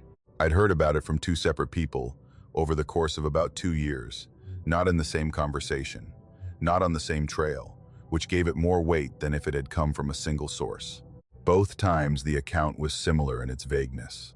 The campsite was a logical overnight stop on a mid-length Blue Ridge route, well situated and frequently used, and people felt uneasy there. That was the consistent part. The uneasy part. Both people had difficulty being more specific than that. One said she'd packed up and left around 2 in the morning and couldn't tell me exactly why, beyond a feeling she wasn't able to name. The other said he'd stayed the full night but hadn't slept, and when I pressed him, he said the place felt watched in a way that the other campsites on that trail didn't. Neither of them claimed anything concrete had happened. Neither of them told me not to camp there. They just mentioned it the way hikers mention things as information, offered without prescription, to do with what I wanted. I planned to camp at mile marker 11 because it was the logical stopping point for the itinerary I'd built. The trail was a 2-day route, about 22 miles total, with the natural overnight somewhere in the middle, and mile marker 11 put me at the right mileage for an even split. There were other possible campsites in that section, but they required either cutting the first day short or extending it past comfortable, and I didn't want to reorganize my whole itinerary around the uneasy feeling that 2 people had experienced at a campsite I hadn't seen yet. That felt like the wrong way to make decisions. I started the trail on a Wednesday, which kept the crowd factor low. October, mid-month, overcast but dry. The first 11 miles were good hiking, varied terrain, decent views from 2 open ridgeline sections, a reliable water source at mile 8 where I refilled and filtered before the final push to camp. I reached mile marker 11 in the early evening, about 5:30, with enough light left to set up comfortably. The campsite was a good one, physically. I want to be clear about that, because I think it matters. There was nothing visually wrong with it, nothing that would have given you pause if you didn't know what people said about it. It was a flat, open area, about 40 feet across, set back from the trail by a short spur path, sheltered on the northern side by a low rocky outcrop, and ringed on the other 3 sides by mature hardwood forest. A fire ring, well used and well maintained. Several flat spots where previous campers had obviously set up tents, the ground worn smooth from use. A good campsite on a good trail. The kind of place that shows up as a green tent icon on the trail app and gets 3 stars from everyone who stays there. I set up my tent on the flattest of the worn spots, which put my door facing south, toward the trail spur and the main route beyond it. I cooked my dinner a proper camp meal, not just a bar, because I'd carried the extra weight specifically to have something real to eat at the end of the first day. I ate slowly, watching the light fade through the canopy, listening to the forest settle into its evening sounds. A woodpecker worked a dead tree somewhere to the east. Something small moved steadily through the leaves to my left, probably a mouse on its nightly circuit. The fire ring was there, but I didn't build a fire. I rarely do on solo overnight trips, preferring to keep the evening simple. I cleaned up my cook kit, hung my food bag from a branch on the far side of the clearing, and sat outside the tent with my headlamp and a book until the cold pushed me inside. I turned in at 8:30, which is early, even by trail standards.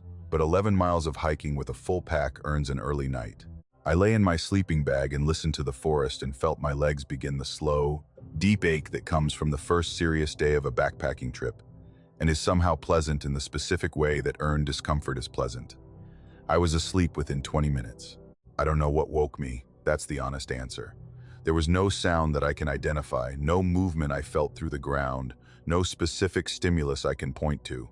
I was asleep, and then I was awake, completely and immediately awake, in the way that you are not when an alarm pulls you out of sleep, but in the way that you are when something has happened before your conscious mind is ready to process it.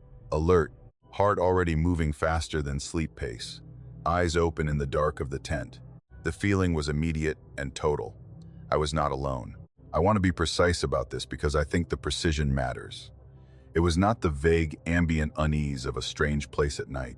It was not the low-grade anxiety of sleeping alone in the backcountry that beginners feel and experienced hikers learn to set aside. It was specific, directed, the feeling of a presence, the way you feel a presence in a dark room before you can see it, not a suspicion, not an inference, but a direct and certain perception, the same sense that tells you, without any supporting evidence, that you are being looked at. I have felt that feeling before in my life. I have never felt it as strongly as I felt it at mile marker 11 at midnight, lying in my sleeping bag, in a tent in the Blue Ridge. I lay still. I controlled my breathing. I listened with the specific quality of attention that you develop over years of solo camping. The ability to hear through ambient sound, to filter wind and leaf movement, and branch creak, and isolate anything underneath those sounds that doesn't belong. I listened for 60 seconds, 2 minutes, 5 minutes, tracking time by counting my own carefully regulated breaths. Nothing. No footsteps on the leaf litter. No sound of breathing or movement. No brush of fabric against vegetation. No creak of weight on a branch. None of the sounds a person makes when they are near a tent in the dark. Nothing. The absence of sound did not make the feeling go away. I want to be clear about that too. The feeling that I was not alone was not diminished by the silence. If anything, it was worse, the specific horror of certainty without evidence, of knowing a thing that you cannot support and cannot dismiss. I waited as long as I could make myself wait. Then I turned on my headlamp and unzipped the tent door in one motion. The campsite was empty. The beam of my headlamp swept the full perimeter, the tree line on all 3 forested sides, the rocky outcrop on the north, the spur trail back to the main route. Nothing, no one. Just the clearing and the trees, and the darkness beyond my beam's reach. Then I saw what had been done with my gear. Everything I'd left outside the tent, my boots, set beside the door when I'd gone to sleep. My pack, leaning against the tent's side. My trekking poles, collapsed and lying alongside the pack. All of it was gone from where I'd left it. I swung the beam across the clearing and found it on the far side, near the tree line, arranged in a row, not scattered, not thrown, not the disordered displacement of an animal investigating camp smells. Arranged. My boots side by side, toes pointing toward the trees. My pack centered between the boots and the poles, upright, as if set down carefully by someone who knew how to handle a loaded pack. My trekking poles flanking the pack on either side, parallel, equidistant. A row of my belongings, 15 feet from my tent door, oriented precisely toward the tree line, as if placed there by someone who wanted them facing a specific direction, or who wanted me to face that direction when I found them. I stood in the door of my tent in my socked feet and looked at my gear arranged on the far side of the clearing, and I looked at the tree line beyond it, and I looked at the darkness between the trunks, and I did not see anything looking back at me. I did not hear anything. The forest was quiet in the deep, complete way it gets in the middle of the night, and nothing moved, and nothing sounded, and my gear sat in its careful row in the beam of my headlamp, and I stood there in my tent door, understanding fully, for the first time, why people left this campsite before morning. I broke camp in 35 minutes, which is faster than I have ever broken camp in my life. I packed methodically, because methodical was the only way I could keep my hands steady enough to be useful. Sleeping bag first, pad, tent body, poles, rain fly, stuffed sacks into pack in the order I'd practiced enough times to do in the dark. I put on my boots. I shouldered my pack. I clicked on my headlamp, and I walked out of that clearing down the spur trail to the main route, and I turned south toward the trailhead I'd come from, and I hiked by headlamp for 3 hours until I reached my car. I've talked to 4 other hikers since then who have camped at mile marker 11. I sought them out specifically through trail forums, through mutual connections in the long-distance hiking community, through the slow work of finding the people whose accounts I'd half remembered and tracking them down to ask the direct question.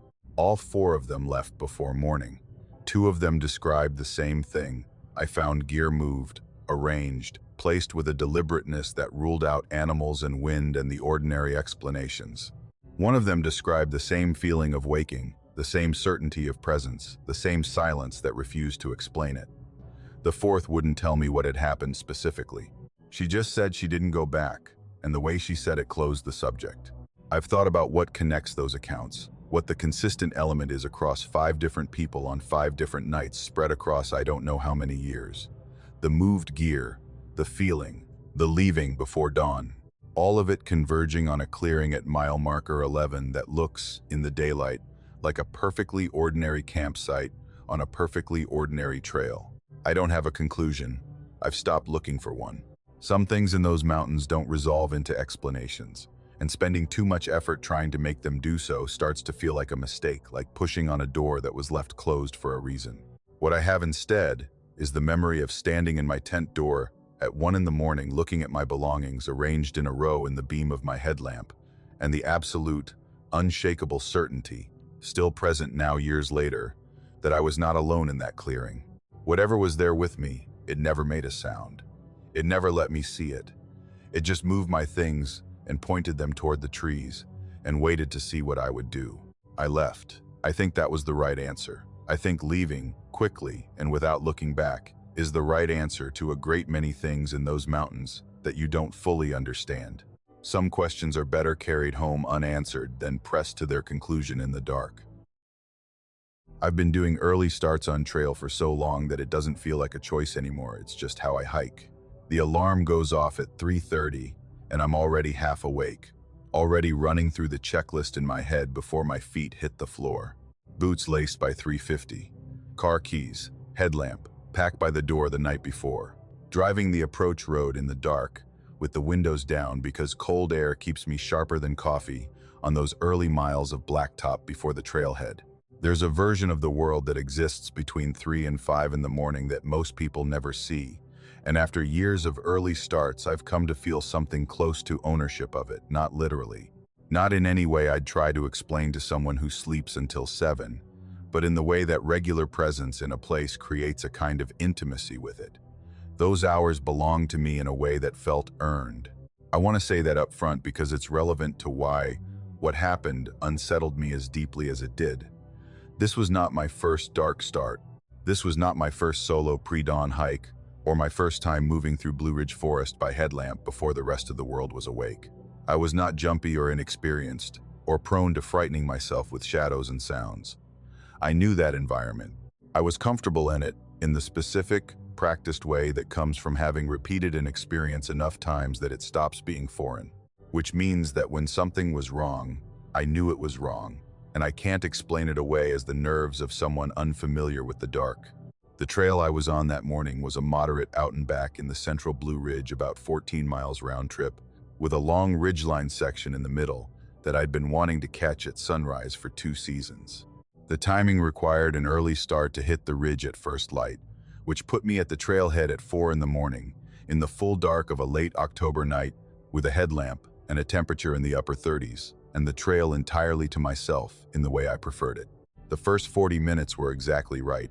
The headlamp threw a clean cone of light on the trail surface ahead of me, enough to read the ground and avoid roots and rocks, the darkness pressing in comfortably on both sides.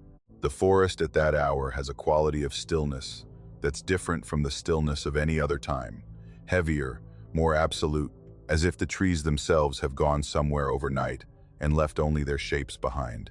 My footsteps on the frost-stiffened leaves were the only sound. My breath made small clouds at the edge of my beam. I was moving well, warm from the exertion despite the cold, and the trail was familiar enough under my feet that I could let my mind go quiet and just move. I came around a long curve in the trail, and my headlamp beam reached out ahead of me and caught her. She was maybe 30 yards up the trail, moving away from me at a steady walking pace. A woman. I registered that immediately, from the build and the posture. Moving steadily, confidently, navigating the uneven trail surface with the ease of someone who had done it many times. And she had no light. No headlamp, no handheld flashlight, no phone screen, nothing. She was moving through the complete darkness of that trail at 4 in the morning in late October without any illumination whatsoever. I slowed my pace and watched her for a moment before I did anything else. She didn't react to my headlamp beam, which by then was almost certainly reaching her. She didn't turn around, didn't shield her eyes, didn't acknowledge the light at her back in any way.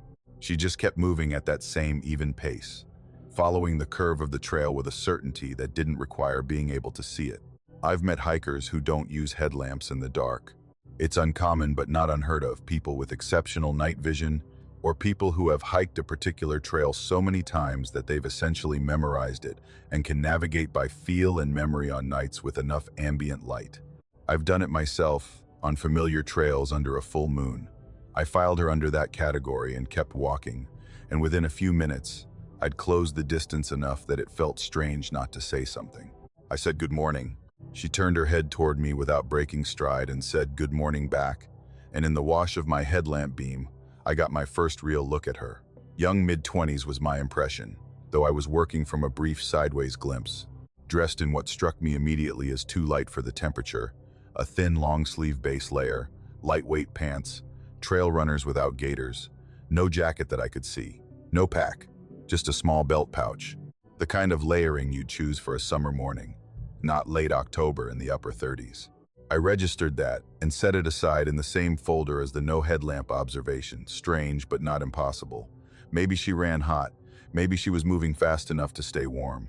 Her voice when she'd said good morning was unhurried and clear, not the slightly thickened voice of someone recently awakened or insufficiently caffeinated at 4 in the morning. Alert, easy, as if the pre-dawn dark and the cold and the empty trail were all entirely routine conditions that required no adjustment or acknowledgement. We fell into step alongside each other on a wide section of trail, and I did the small talk that hikers do. Where are you headed? How's the trail been? The usual exchange. She answered in short, pleasant sentences without asking anything in return. Conversational but not engaged. The way people sound when they're being polite but don't particularly need the conversation. I asked if she'd started at the main trailhead, down at the road where I'd parked. She said yes. I asked what time she'd set out. She said about an hour ago, give or take. I did the arithmetic while keeping my pace steady, because I didn't want her to see me do it. An hour ago, from 4 in the morning, put her on the trail at approximately 3. Alone, no light, on a trail that required a 4-wheel drive Forest Service road approach, and offered no ambient light from roads or structures anywhere on the route. At 3 in the morning in late October, I walked alongside her and kept my face neutral, and turned that arithmetic over in my mind and tried to find the configuration of it that made comfortable sense. I couldn't find one. I asked if she did this often, early starts like this. I kept my voice casual, conversational, the tone of one hiker making small talk with another. She said she preferred the trail before people arrived. She said it simply, without any self-consciousness about how it might sound, the way you state a preference that has never required defending. She preferred it before people arrived, so she came before people arrived. Simple. I said something non-committal about early mornings being peaceful. She agreed, in that same pleasant, brief way, and we walked in silence for a minute or two. The trail narrowed and I dropped back half a step behind her, and in the beam of my headlamp, I watched her navigate a rough, rocky section of trail, the kind of section where, even with a headlamp, you had to watch your footing, where the uneven surface required visual confirmation before committing weight. She moved through it without hesitation, without any adjustment in her pace, placing her feet with a precision that would have been impressive in daylight and was something else entirely in the dark. Then she said the thing that I have not been able to put down since. She said it quietly, not as part of the conversation exactly, more as an observation addressed to the trail ahead of her rather than to me. Most mornings, she said, she had it completely to herself. 6 words, said softly, without particular emphasis, the way you'd mention a fact about your neighborhood or your commute. And somewhere in the saying of them, I realized something that I had been almost noticing for the past several minutes without fully assembling. She had not looked at me. Not once. Not when she'd turned her head at my greeting. Not during any part of our conversation. Not during the rocky section where she'd moved past me. She had been adjacent to me for almost 10 minutes, hiking and talking, and she had not once directed her eyes at me. Not a glance, not a quick check of who was beside her. Not the normal visual acknowledgement that people perform constantly in conversation without thinking about it. She had looked at the trail. She had looked ahead. She had not looked at me. I don't know how to explain precisely why that was the thing that moved me from unsettled to something more urgent. The no headlamp could be explained. The light clothing could be explained. The 3 in the morning start could be explained, barely, with enough imaginative effort. But the not looking sat differently. It was too consistent to be accidental. 10 minutes of close proximity and conversation without a single direct glance is not inattention. It's a pattern. And patterns mean something. Patterns are the evidence of something organizing behavior from underneath. There was a trail junction coming up. I knew it from my map. A spur that cut east toward a viewpoint I'd planned to skip in favor of the ridge. I had no real reason to take it. But when I reached the junction marker, I stopped and said I was going to take the spur for a bit. The way you'd tell a hiking companion you were splitting off. A normal, casual, unexplained parting. She said okay. She said it without stopping, without turning, without any break in her pace. She just kept walking up the main trail, her shape passing quickly beyond the reach of my headlamp beam, and within a few seconds I couldn't hear her footsteps anymore. I sat on a rock at the junction with my headlamp off and I listened. No footsteps on the trail ahead, no sound of movement. The forest absorbed her in the same complete way it absorbs everything at 4 in the morning, without trace, without echo, without the residue of passage, as if she hadn't been there at all, or as if the trail ahead had simply taken her in. I sat there for 20 minutes. I turned my headlamp back on twice to check the main trail in both directions. Nothing. I waited until the waiting felt more frightening than moving. And then I got up and continued up the main trail and tried to understand what I was walking back into. I reached the ridge at first light, as planned. I stayed there for an hour, watching the sun come up over the eastern mountains, and I did not see her. I hiked the full return route and did not see her. I reached the trailhead parking area at 10 in the morning, and there were 4 other vehicles there that hadn't been there when I'd arrived in the dark. None of them had been there at 3 in the morning, when she would have parked. The gravel shoulder showed fresh tire tracks from the morning arrivals. I looked for tracks that might be older, from a vehicle that had come and gone in the pre-dawn hours. I couldn't read it clearly enough to be certain. I've thought about her more times than I can account for.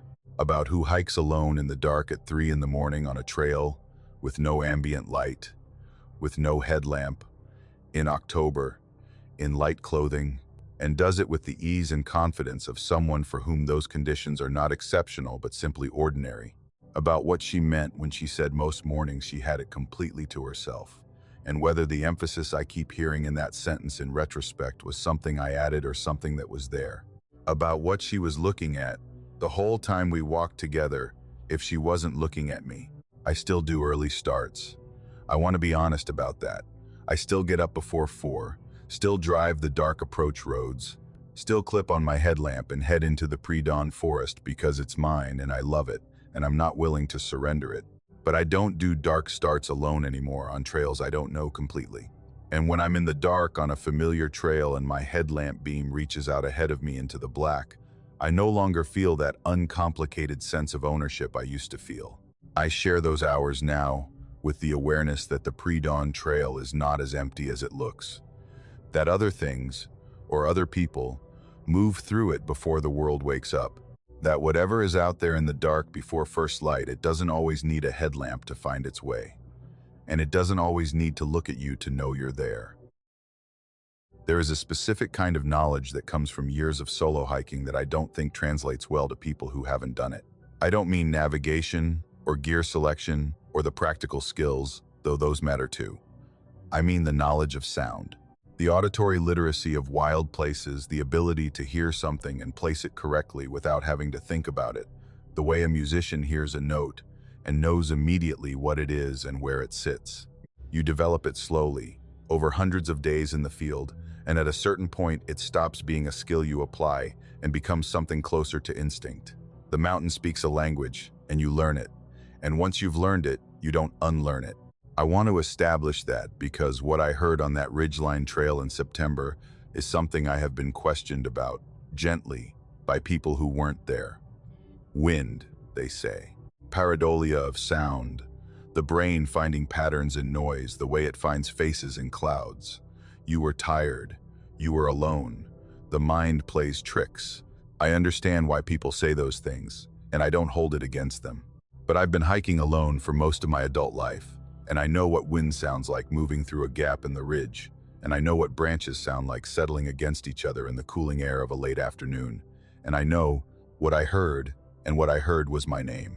The hike that day was a ridgeline route in the southern Blue Ridge that I'd been on twice before, a long out and back that gained most of its elevation in the first 3 miles and then ran along the spine of the ridge for another 4 before the descent back to the trailhead.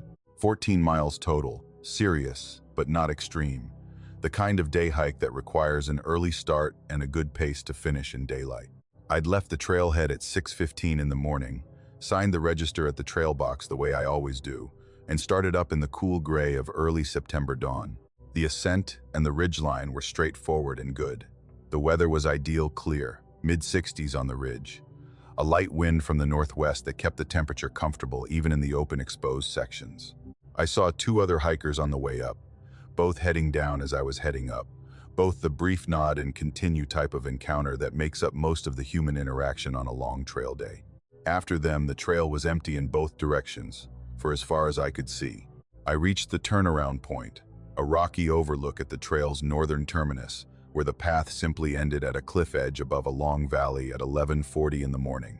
I ate lunch there, sat for 20 minutes watching a hawk work the thermals above the valley, and then turned around and started south, back the way I'd come. The descent was ahead of me, 7 miles back to the car, the bulk of it in the long downhill section that made up the final 4 miles of the route. I was moving well on the descent. I always move well going downhill. It's the direction my body prefers after a long day. Gravity doing some of the work, the trail familiar underfoot from the morning's ascent. My mind was in that loose, half-empty state that long days of solo hiking produce, not thinking about anything in particular, just receiving the trail as it came. The light was starting its long September lean toward afternoon, the shadows lengthening on the eastern side of the ridge, the air beginning its almost imperceptible cooling that preceded the real cold that would come after sundown. I had plenty of time to reach the car before dark. Everything was fine. I was in the middle section of the descent, past the technical rocky part near the top. Not yet to the hollow where the trail entered the trees, for the final run to the trailhead when I heard it. My name. I have tried to write that sentence in ways that do justice to the specificity of what I heard, and I keep failing, because the specificity is the entire point. This was not a sound that resembled my name, not an approximation that my tired brain assembled into familiar syllables from raw noise. It was my name, spoken clearly, at a normal conversational volume, not raised, not projected, the volume of someone talking to you at a table, not across a room.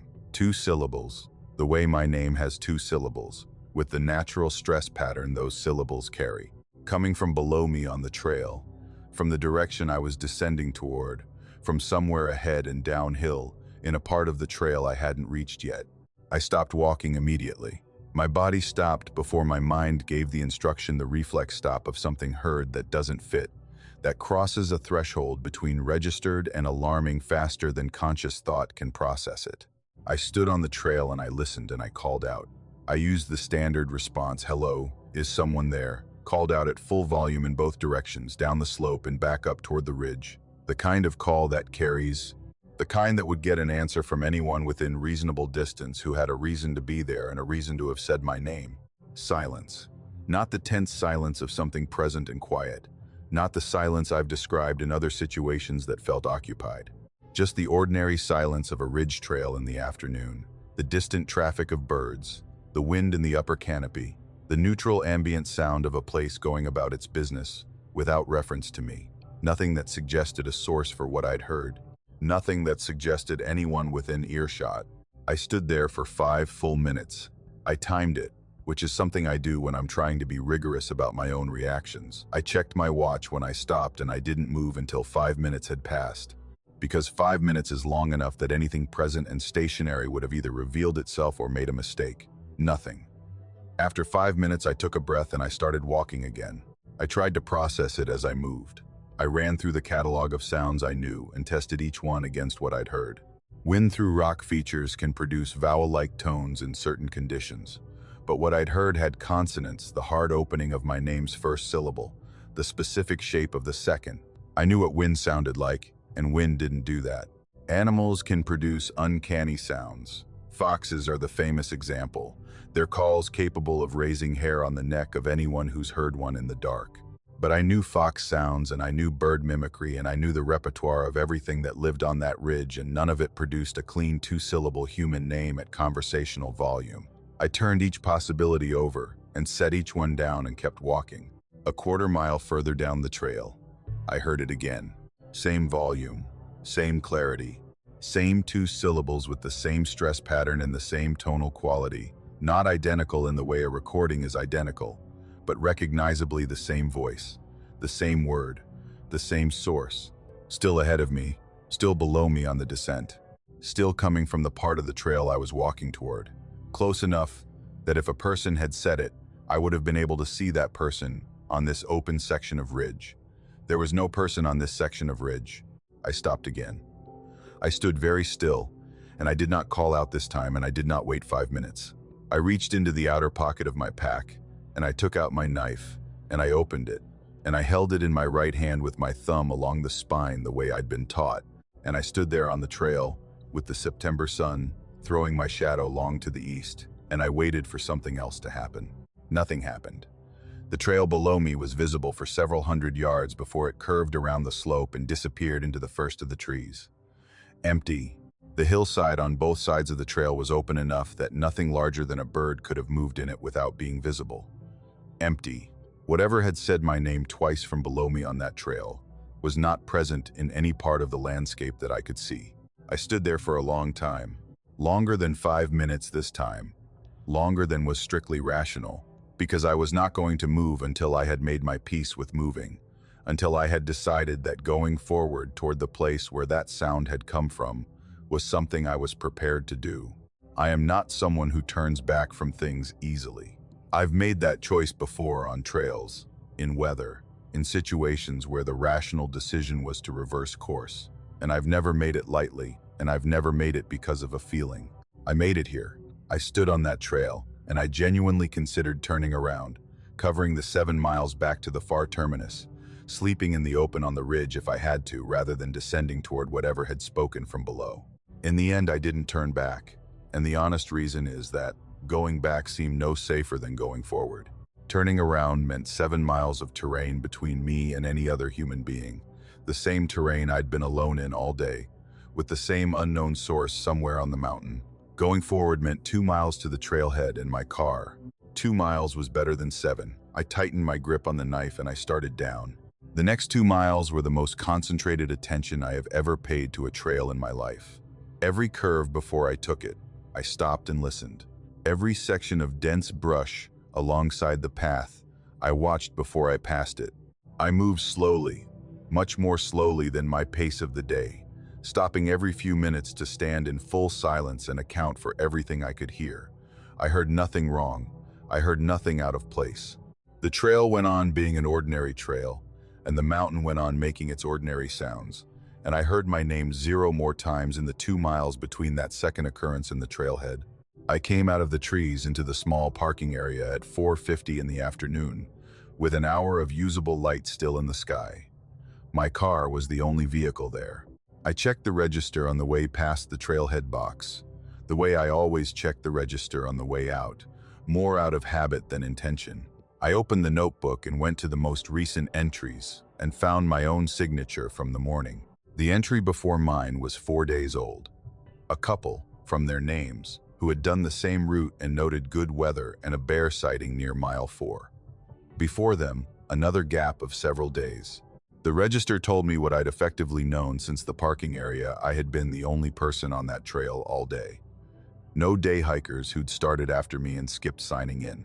No trail runners coming through fast. No one. I have gone over what I know, which is limited, and what I can reasonably conclude, which is more limited still. My name was spoken twice on that trail, from below me, at a volume and clarity that my 15+ years of solo hiking tell me was not producible by wind or animal or the ordinary acoustics of a ridge. There was no person on the trail. There was no record of any person having been on that trail. I have no explanation that I find adequate, and I have tried to find one with considerable effort over the time since it happened. What I have instead is the memory of stopping on that open September ridgeline with my knife in my hand and the trail below me empty, and the sound of my own name still sitting in my ears like something placed there carefully, with intent, by whatever understood that it was the right thing to say to make me stop. I still hike that ridge. I've been back twice since then, but I don't move as freely on the descent as I used to, and I stop more than I should to listen to the trail below, and I have never once, in either of those subsequent visits, come close to recovering the ease I felt on that route before September. Some sounds, once heard in the wrong place, change the meaning of the silence that surrounds them. That trail is still a good trail, but it is not mine the way it was before. Something else knows my name on it, and that knowledge sits in me like a stone I can't set down. I've made bad calls in the backcountry before, and I expect I'll make them again. That's not fatalism, it's just honesty about what solo hiking in remote terrain actually involves over a long enough timeline. You misread weather. You push miles when you should make camp. You take a route that looks reasonable on the map and turns out to be something different on the ground. You make the call that seems right with the information you have, and sometimes the information you have is incomplete, and you end up somewhere you didn't plan to be, doing something you didn't plan to do. That's the nature of it. You learn from the bad calls, and you carry them forward as data, and you try to make better ones next time. The night I spent in the stone shelter on the northern Blue Ridge Trail is a bad call I think about differently than the others. Not because of what I did, my decision that night was reasonable given what I knew at the time, and I'd probably make the same call again with the same information. I think about it differently because of what I found when I got there. Because of what was written on those walls, and what I spent 3 hours understanding I didn't understand before I packed up in the rain and hiked out in the dark. The hike was a 3-day loop in a section of northern Blue Ridge that I'd done once before, 4 years earlier, going the opposite direction. I knew the general terrain the first day's climb, the long exposed ridgeline on day 2, the gradual descent through mixed forest on the 3rd. What I didn't know as well was the specific route in that direction, the way landmarks come at you differently when you're covering ground in reverse. I'd done my preparation, but the familiarity I had with the trail was the partial, imprecise familiarity of a route traveled once from the other end, which is a different thing from actually knowing it. The first 2 days were good. I won't linger on them because they're not the point, but I want you to know the context. 2 solid days of hiking. Nothing wrong, nothing unusual, the trail performing exactly as expected. I was moving well, sleeping well, feeling the particular competence that comes from being several days into a backcountry trip and fully adjusted to the rhythm of it. By the afternoon of day 2, I was on schedule and comfortable and entirely unsuspecting. The weather had been building since mid-afternoon. I'd watched it come in from the northwest, the way weather comes in on that section of ridge. The clouds thickening from white to gray to the particular flat, uniform gray that means business. The wind shifting and picking up. The temperature dropping faster than the hour alone could account for. I'd checked the forecast before I'd left, and there had been a system moving through the region that I'd expected to pass north of my route. It didn't pass north of my route. By 4:30 the sky was the color of old iron, and by 5 o'clock the rain had started in earnest. The heavy driven kind that a Blue Ridge storm delivers when it's serious. Not a passing shower, but a sustained event, with wind behind it that makes exposed camping a genuinely unpleasant and potentially problematic proposition. I was looking for my planned campsite, a flat area near a spring shown on my map, when I found the shelter. It was just off the main trail, visible through the trees in the way that a structure of that size is visible, even in heavy rain and failing light, a solidity, a geometric regularity among the organic randomness of the forest. A short path, not maintained, led from the main trail to a hollow in the hillside where the structure sat with its back wall against the slope, partially sheltered by the rock above and the mature trees around it. 3 walls and a partial roof of flat stone slabs, fitted together in the dry stack style of old mountain construction. No mortar, no signage, no indication of trail service origin or maintenance. It was simply there, older looking than anything I'd seen on that trail system, set into the hollow with the permanent quality of something that had grown from the hillside rather than been placed against it. I checked my map. Nothing. The hollow wasn't marked, the structure wasn't marked, there was no indication on any of my reference materials that anything was located at those coordinates. I checked my phone's offline map. Same result. The shelter that I was standing in front of, in the rain, did not appear to exist according to any documentation I had with me. The rain made the decision practical before I'd finished making it mentally. I ducked inside. The interior was small, maybe 8 feet wide, 6 feet deep, the back wall solid against the hillside, the 2 side walls running forward to open ends that the partial roof barely covered, dry toward the back, which was what mattered. The floor was earth, packed hard from decades of use, overlaid near the back wall with a scattering of old leaves that had blown in.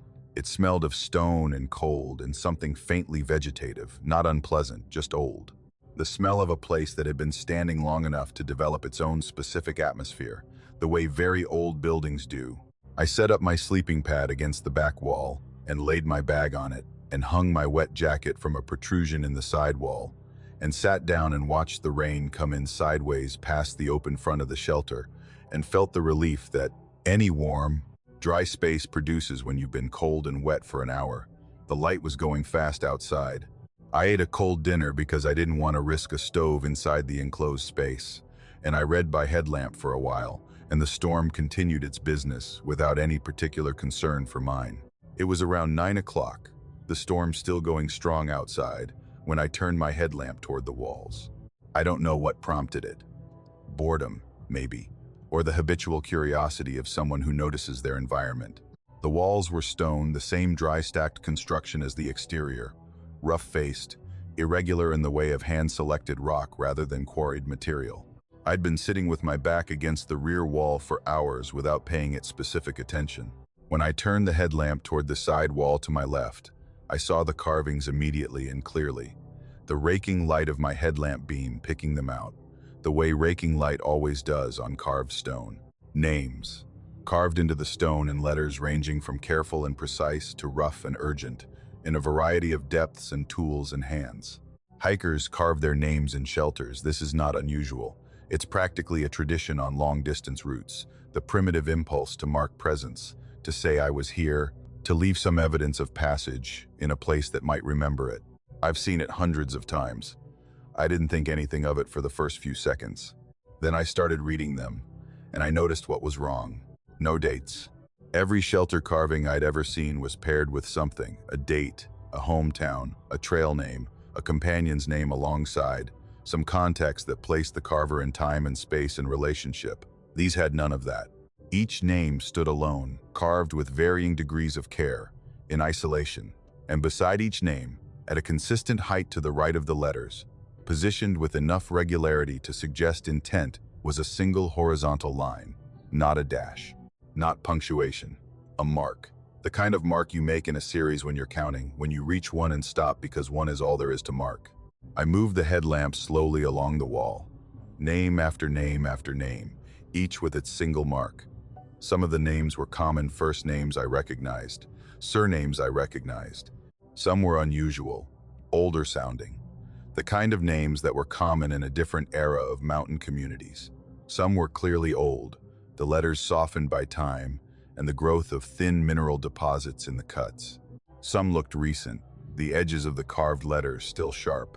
I lit my second headlamp, the backup I always carry, and used both to work my way along the wall more carefully, counting 43 names on the left wall. I moved to the right wall and counted those too.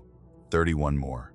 I looked at the back wall, the one I'd had my back against all evening, and found it covered as well another 30, at least, the carvings denser here, overlapping in places where space had run short. More than 100 names in total, covering 3 walls of a shelter that didn't exist on any map, each name marked with a single tally line, in a hollow in the northern Blue Ridge that I had found by accident in a storm. I sat in the center of that shelter with both headlamps on and looked at the walls and thought about what the tally marks meant. A tally of 1 is the same as no tally at all. Practically speaking, you don't keep count of single things. You keep count when there are multiples. A tally of 1 beside a name is not a count. It's something else. It's a mark made beside a name for a reason that has nothing to do with counting. And I sat in that shelter for a long time, turning over the possibilities for what that reason was, and none of the possibilities I arrived at were ones I wanted to stay the night in proximity to. I packed in the rain. I did it efficiently and without panic, the way I pack when conditions require it systematically, in order. Nothing rushed enough to make mistakes. I put on my wet jacket. I shouldered my pack. I stood at the open front of the shelter and looked out at the rain and the dark and the 2 miles of trail between me and my car, which I'd reached early and parked at an alternate trailhead that morning. 2 miles in the dark and heavy rain is not a good situation. It was a better situation than the alternative I'd been considering, which was staying.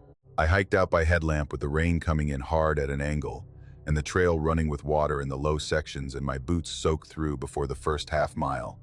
I moved as fast as the footing and the dark allowed. I reached the trailhead at 11:40 at night and got in my car and sat there with the heater running for a long time before I drove. In the weeks after I got home, I tried to find any record of that shelter. I contacted the Park Service office responsible for that section of trail. I went through historical maps of the region, the older USGS surveys, and the even older county plat maps that predated the park boundaries. I reached out through hiking forums to people who'd done that loop and asked if they'd seen it. I found nothing. No historical shelter at those coordinates on any document I could access.